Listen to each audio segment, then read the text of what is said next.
For those beginner swimmers, sometimes you show up to a pool and you ask yourself, what do all the lines mean? What do the lane lines mean? What are the flags above the pool? How to tell where you are while you're swimming. So here we are at a beautiful resort in Mexico. This pool is 25 meters. It's got different lanes. So the lanes are the different, there's 5 different lanes that are set apart for different swimmers. Now, in a perfect world, you have an empty pool like this, but not every pool is like that. So what we do is we share the lane with various swimmers. With a method called circle swimming, which is very common in the US, you're going to enter each lane on the right side of the lane, and you're going to circle swim counterclockwise direction. You'll also notice there are lane lines here. The lane lines are separating each of the lanes so that you can stay in your lane.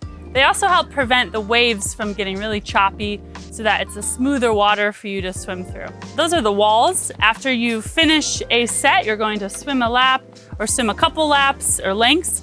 You're going to end up on the wall, and we call it sitting on the wall, where you're just hanging on the wall. And then on the bottom of the pool, you'll notice there are some lines. That helps you designate where the middle of the lane is, so that if you want to circle swim or if you want to split the lane and have one person on each side, you know where the middle of the lane is. Now, typically you would like to stay in the middle of the lane so that you know you're swimming straight.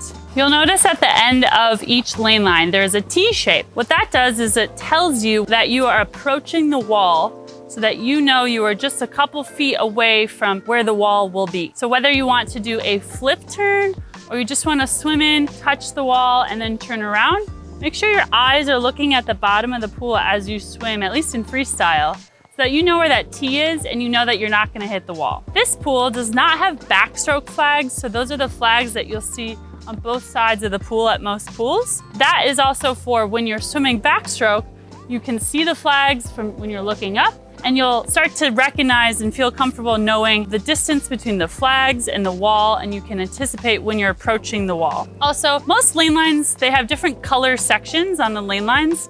You'll notice that the sections on each end of the lane match the same distance as the backstroke flags. So as you're swimming, if you notice the lane line changes color, probably means that you're reaching the end of the pool. Now, before I go for a swim, I'm gonna load my personalized workout in the MySwimPro app. I've got the app on my phone. I also have the app on my Apple Watch. So this is really helpful because I know when I show up to the pool, I'm going to know exactly what to do, and it's going to walk me through each of the my whole workout, set by set, and it will tell me what to do as I go.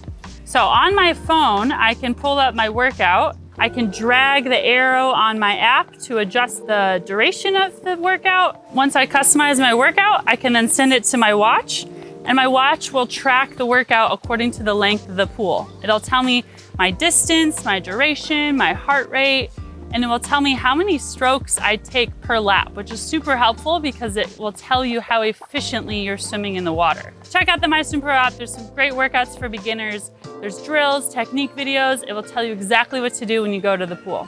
Well, hopefully these tips helped you out. Leave a comment below if you have questions for us, and happy swimming.